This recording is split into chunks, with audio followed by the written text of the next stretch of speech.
আসসালামু আলাইকুম রহমতুল্লাহ।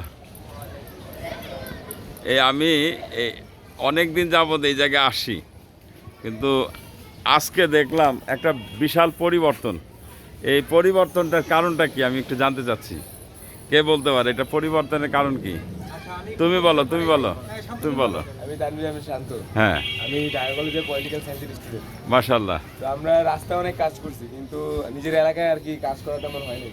এই কারণে নিজের এলাকায় যত আমরা বাউনিয়াবাদ আইডিয়াল হাই স্কুলের প্রাক্তন ছাত্ররা আছি, আমরা সবাই মিলা মাঠটা প্রথমে পরিষ্কার করছি, এখন এখানে দেওয়ালিকা করতেছি। মাশাআল্লাহ, খুব ভালো করছো। এই মাঠটা এত পরিষ্কার ছিল না, এত সুন্দর হয়েছে যেটা মানে এখানে ভাত ফেলেও খাওয়া যাবে। তা আমি একটা প্রশ্ন করব তোমাকে।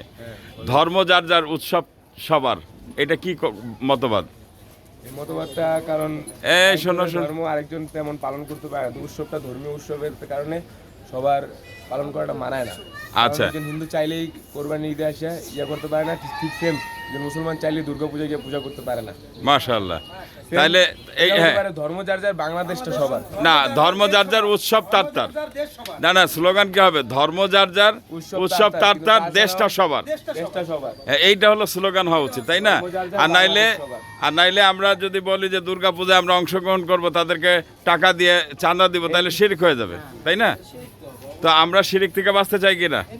ইনশাল্লাহ, শান্তির জন্য। হ্যাঁ, ঠিক আছে। আমরা মন্দির, মসজিদ, গির্জা কোনো উপাসনালয় ভাঙবো না। সংখ্যালঘু ইস্যুতে রাজনীতি হতে দিব না, ইনশাল্লাহ। সংখ্যালঘু তারা কি? সংখ্যালঘু মানে আমাদের দেশ, তাদেরও দেশ, আমারও দেশ, আমরা সব ভাই ভাই।